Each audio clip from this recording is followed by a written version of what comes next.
of office workers began blocking roads in the heart of the central commercial district. Demonstrators later vandalized subway stations, started street fires, and smashed the windows of pro-China businesses as clashes erupted throughout the evening. Police used tear gas in multiple locations to disperse protesters who had taken over roads. In the northern district of Yuen Long, a police officer opened fire when he was surrounded in his car and attacked by protesters. A patrol bomb exploded at his feet. Also in Yuen Long, the South China Morning Post quoted a medical source as saying a teenage boy was shot and wounded. It was unclear if the shooting was linked to the plainclothes officer who opened fire. The entire subway network was suspended, leaving protesters, locals, and Friday night revelers stranded. As the city awoke on Saturday, the rail network remained out of action, including the crucial airport line. The rail operator said it would assess damage to stations before deciding when to reopen lines. Shopping malls were closed and supermarket chains said they would not open. Many mainland Chinese banks, which were targeted in the violence, stayed shuttered. Police are telling people to be alert, adding fresh protests are expected.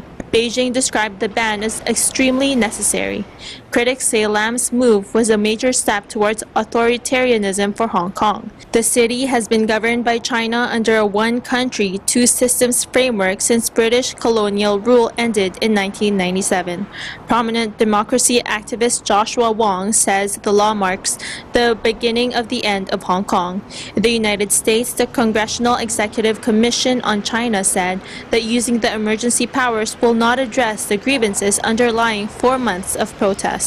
Hong Kong's protests were ignited by a now-scrapped plan to allow extraditions to the mainland, which fueled fears of an erosion of liberties promised under one country, two systems. After Beijing and local leaders took a hard line, the demonstrations snowballed into a wider movement calling for more democratic freedoms and police accountability. Protesters have used face masks to avoid identification and respirators to protect themselves from tear gas. The ban came after the worst violence of the year, when China celebrated 70 years of Communist Party rule on Tuesday. During those clashes, an officer shot and wounded a teenager, the first such shooting since the demonstrations began. The new law threatens anyone wearing masks at protests with up to 1 year in prison. The leader of Canada's Conservative Party is under fire because of his dual citizenship. Andrew Scheer is in the middle of an election campaign trying to defeat Prime Minister Justin Trudeau. Now he faces questions about his dual Canadian-U.S. citizenship. On the campaign trail last week, Scheer was supposed to be touting his tough stance on crime, but his announcement was overshadowed by questions over his dual nationality. As he unveiled plans for a crackdown on gangs and illegal firearms, his audience at a Toronto news conference appeared much more interested in his heritage. In Canada, it is no impediment to high office to have roots in other countries, but Scheer has sparked anger by leaving it so late in the campaign to reveal his citizenship status. Scheer said he decided after becoming Conservative leader in 2017 to renounce his American citizenship, but he only submitted the paperwork in August, just before the election was called. Critics have also highlighted what they see as a double standard. In past elections, the Conservatives have attacked the leaders of the New Democratic Party and Liberal Party because of dual citizenship. Scheer himself in 2005 criticized the dual French-Canadian nationality of Canada's former Governor-General, Michel Jean. The Liberal campaign, meanwhile, played up the controversy to attack Scheer's plan to address rising gun violence, accusing him of wanting to bring in American-style gun laws for Canada. Scheer is proposing minimum 5-year jail terms for possession of a smuggled firearms. He says he would list gangs as criminal entities in much the same way terrorist groups. In Italy, beekeepers are feeling the sting of climate change. The unseasonal weather means the bees are not making enough honey to keep themselves alive, and that has beekeepers worried about the future. Unusual weather is wreaking havoc on bee populations, including in northern Italy, where the pollinating insects crucial to food production are struggling to survive. Italian winters have, in general, become milder and shorter. This year, just as in 2017, a warm spring arrived early, only to be followed by hailstorms and an abrupt return to lower temperatures. That has beekeeper Ricardo Polid concerned. In ogni caso, forse quest'anno per la prima volta ci siamo scontrati con un problema in termini drammatici. Non stiamo parlando soltanto di una produzione scarsa o di una produzione più ridotta rispetto a ciò che consideriamo normale in ogni zona, ma stiamo parlando di quantitativi irrisori di miele che non bastavano neppure per la sopravvivenza delle famiglie di api. A bitter blend of increased pesticide use, falling prices due to foreign competition, and climate change has hit keepers hard in recent years.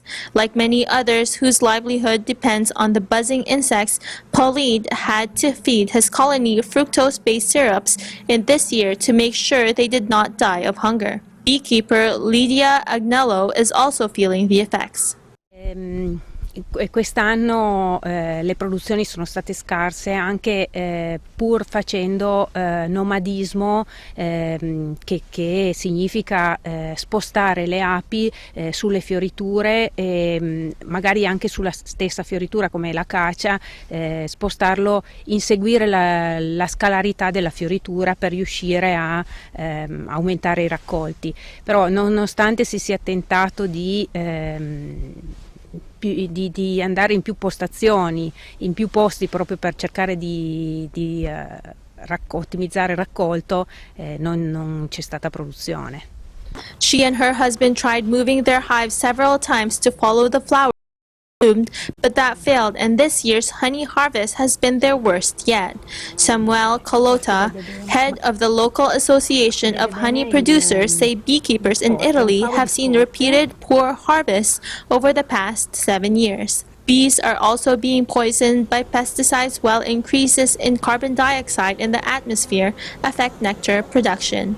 The mass import of foreign honey, particularly from China, has driven down prices, meaning Italian producers struggle to make enough profit to cover their costs. There is currently no European legislation requiring sellers to specify the origin of honey, and many beekeepers say Chinese blends are adulterated by being cut with syrup. The government has been asked to declare a natural disaster so beekeepers can benefit from aid, such as a moratorium on loan repayments.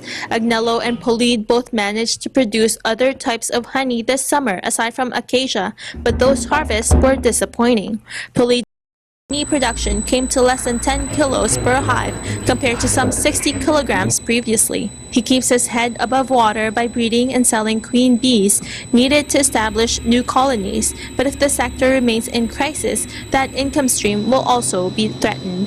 Polid says the EU should do more to protect beekeepers and consumers from those who dress inferior honeys up as the real thing. But despite their stress and hard work, he says there was no question of him giving up. Still to come, does eating red meat increase cancer? Maybe it doesn't, says a doctor. Crabbing the old-fashioned way in Argentina. And for EBC Sports, the Montreal Alouettes fumble the chance to defeat the BC Lions. This is Eagle News.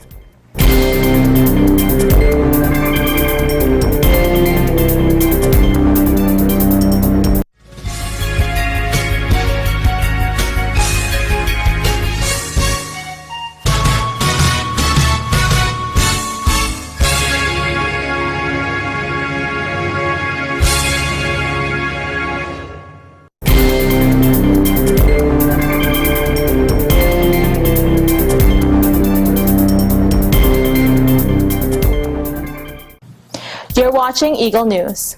In Puerto Almanza, a small port in the extreme south of Argentina, the southern king crab is still fished following traditional methods. This is a way to protect the coveted species and increase the income of fishermen by offering tourists the chance to taste the gastronomic delicacy on the spot.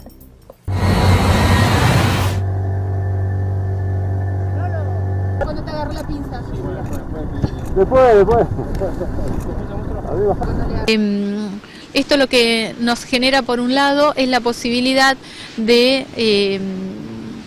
que durante la época de turismo podamos tener como familias una nueva alternativa de ingreso, ¿no es cierto?, económico. Las casas son pequeñas, con pocos lugares y es un objetivo común de que no aumenten esos lugares.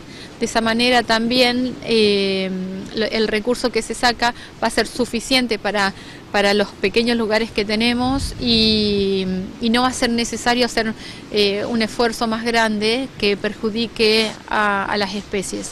No, la centolla es la vedette que tenemos nosotros acá en el canal, es un cangrejo, el king crab. Es un producto que es maravilloso, no es comparable con el que está en Alaska.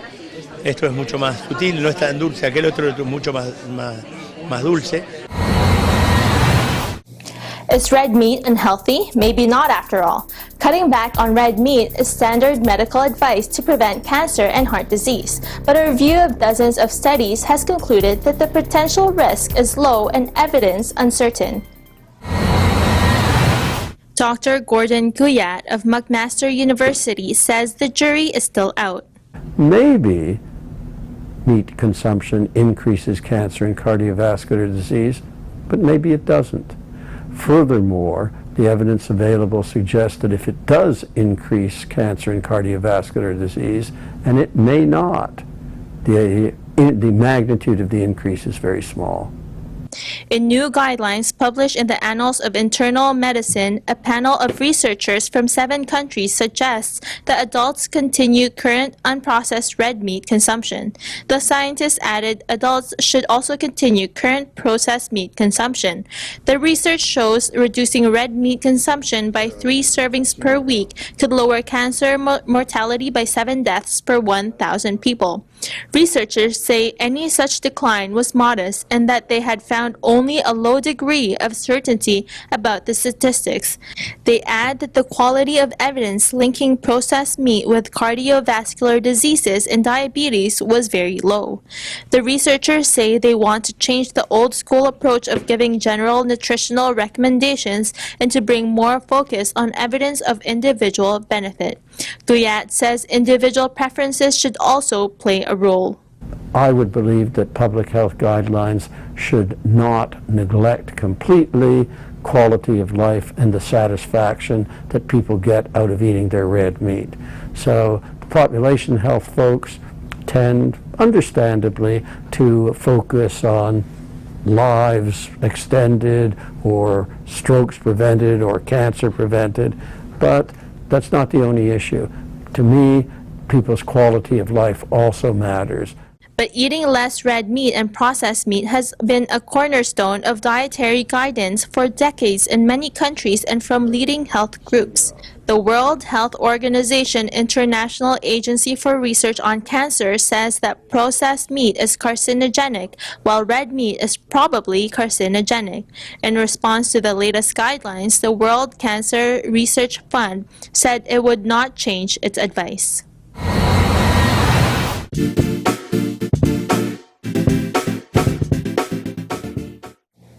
The BC Lions take on the Montreal Alouettes in a dramatic game at BC Place. Eagle News correspondent Jolty Horvath with the report. The BC Lions defeated the Montreal Alouettes 25-23 in a dramatic game at BC Place Stadium. With 1 minute left in the game, the Alouettes elected to go for it on 3rd down and 1 from the 5-yard line instead of kicking a chip shot field goal that would have won them the game. Montreal, who were already down to their backup quarterback due to the suspension of their starter, drove down the field with under 3 minutes left to play. Instead of kicking the field goal that would win the game, they sent their 3rd-string quarterback to run a quarterback sneak to try and get the first down. Unfortunately for Montreal, BC's defense was firing on all cylinders and forced a fumble while ultimately causing a turnover. Montreal head coach Kahari Jones talks about his decision not to kick the field goal with 1 minute left. Yeah, I would have done that in any situation. We've been really good on our 3rd and 1s to that point. With the time left on the clock, to give a guy like Mike Riley that kind of time with needing 1 point. Thought that was going to be a little tough too. But I felt really comfortable with the call, and I'd call it again. Just fun. Lions quarterback Mike Riley had an almost perfect performance as he went 30 for 34 passing for 309 yards and a touchdown. When the game was on the line, it was clear who Riley's most trusted receiver was, as Brian Burnham caught 7 passes for 77 yards and a crucial touchdown. Burnham talks about his relationship on the field with his quarterback. He trusts me. I'm willing to go out there and put my body on the line and make the plays that need to be made. And that's every day in practice. We're going through those situations every day in practice. Despite the loss, the Alouettes remain comfortable sitting in second place in the East and are almost a lock for the playoffs. For the Lions, who are the hottest team in the league right now after winning their last 3 games, they have 4 remaining games on their schedule that will determine if they make the postseason. Zsolti Horvath, Eagle News, 1/25. Up next, greening up a southern Ontario city. Word on the street, a Toronto Book and Magazine Festival, and a museum that features nothing old. You're watching Eagle News.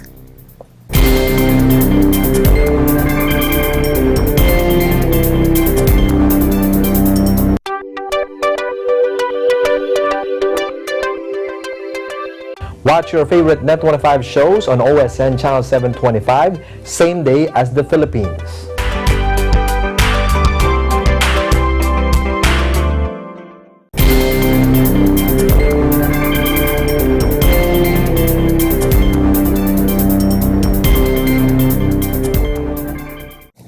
This is Eagle News. I'm Arnie Aquino.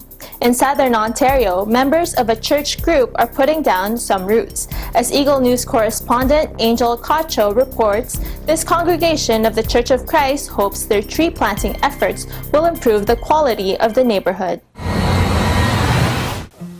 The Church of Christ in Southern Ontario joins the city's effort to plant trees in the hopes of improving the neighborhood's quality of life. We're here today planting trees, so thank you so much for coming and helping us make Mississauga a better place. We learned this in high school, that trees gives oxygen, and oxygen is needed to live. So this kind of activity is really very important. And this is in line also with the present church administration's campaign to intensify all the works in the church, and that includes CFO activities. This is an activity of the CFO of Southern Ontario. So yeah, first I'd just like to thank Church of Christ for coming out today to plant 400 trees in Lake Aquitaine Park. The importance of planting trees really is to better the environment and better the people that live there. So in the city of Mississauga, we have a lot of beautiful natural areas. We also have a lot of parking lots, roads, and concrete spaces, more urban spaces that definitely can contribute to a heating effect called urban heat island effect. So it's really important that we're adding trees to the local environment in Mississauga to help cool the atmosphere here locally, and also on a global scale to try to combat climate change. So just thank you for being here, for helping your community. I love to see groups come out and just dedicate their time towards helping the environment, helping the people in their community, and the Church of Christ is definitely doing that by being here today. In conjunction with its volunteer services, helping improve the environment is one of the many events sponsored by the Church of Christ. Reporting from Lake Aquitaine in Mississauga, Ontario, for Eagle News, I'm Angel Cacho, 1/25. Word on the street is in Harbourfront Centre. The Outdoor Book and Magazine Festival once again comes back to Toronto. Eagle News correspondent Riza Mangilit for the report. Best-selling author Neil Gaiman once said, "A book is a dream you hold in your hands." If that's the case, then this weekend Toronto is filling up with hundreds of dreams, as today the city holds the Word on the Street Festival, an annual and national celebration of books and magazines, of writing and reading. The Word on the Street Festival is an annual outdoor festival that hosts Canadian authors and writers and a marketplace that features books and magazines published here in Canada. This year, the festival is held here at the beautiful Harbourfront Centre, closing off the summer season with best offerings of the Canadian publishing industry. The WOTS Festival celebrates its 30th anniversary with its biggest features to date: 200 Canadian authors, 120 events, 16 stages, and 265 exhibitors.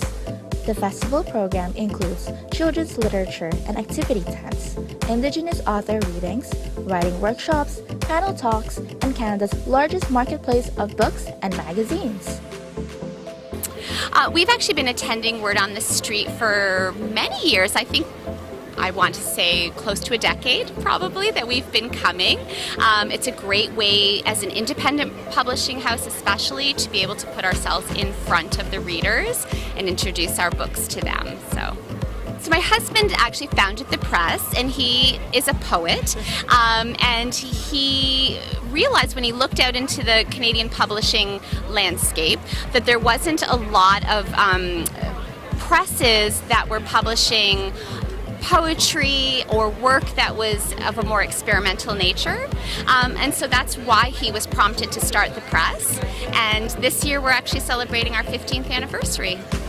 Oh, well, it's great. I mean, it's definitely an industry that has many challenges, as do many industries, I realize, but it's a very exciting time as well, though, in Canadian literature, I think, especially as there's been a lot of movement in the last few years to publish more broadly, publish voices that have been historically underrepresented in our publishing landscape, and our press is really committed to that. And so I've been very excited to see the growth of that across the industry, and I'm really happy to be able to contribute to that as well. I think one of the biggest challenges as an independent publisher we face is discoverability. I mean, there is just a lot out there, and how do you bring dialogue, discussion, or attention to your books? So that discoverability factor is an ongoing challenge, but one that we certainly try to rise to. Yeah, and I think that that's probably something that most independent presses would agree with. According to the WOTS, their mission is simple: to create a free public festival celebrating reading and literacy in Toronto. For 30 years, this is what the festival has exactly done and continues to do. This year, the WOTS Festival features celebrated Canadian authors such as M.G. Basanji, Maureen Jennings, and Cory Doctorow, and upcoming authors like Casey Plett, Alicia Elliott, and Sherry Demeline. Storytelling is universal, which makes reading and writing vital in human lives. In Toronto, Raza Mangilit, Eagle News, I'm one with 25. Usually, museums are associated with old things from the past. While visiting Tacoma, Washington, Eagle News correspondent Thomas I. Likeness found a museum of the young where you can see the future, or at least the people of the future. Children's museums. They're principally an American phenomenon. They've been around for about 120 years now, the first ones beginning in Boston and New York. There are several located in larger cities in the U.S. There are none in Canada, although there are a couple of science explore spaces. How does a children's museum differ from the ones adults go to? Well, first, you're allowed to touch things, to play with things, and the atmosphere is informal. The whole idea is for kids to learn through play, according to Kate Stafford, the manager of the Children's Museum in Tacoma, Washington. Stafford says they believe it's a child's right to have the opportunity to play, adding, "This is how we learn." She says skills learned through play take a shorter time to master. Come to think of it, adults do the same thing. We just call them hobbies. Amiel Saul, his wife Jay, and their children dropped by the museum on this Saturday afternoon. He says they found out about it during his time in the Army. Actually, while I was still in the military, we have this community that we share about places to go with our family, and this is one of the most place to visit with kids. Because of the large number of military families visiting the museum, plans are underway to establish a satellite location at the nearby Lewis McChord military base by next summer. Saul adds the museum has been a great help for his children. We're really thankful for the community that they're creating for the kids, especially for the kids growing up, and us being from the Philippines, not having the community like this for the kids to grow up and develop their skills, art skills, motor skills, and socialize with other kids. The Tacoma Museum is unique. It's the only one in the U.S. that has no admission charge. Manager Stafford says they don't want finances to stand in the way of child development. Patrons are asked to donate what they can, and for those who wish, memberships can be purchased. The museum in Tacoma serves about 200 kids a day.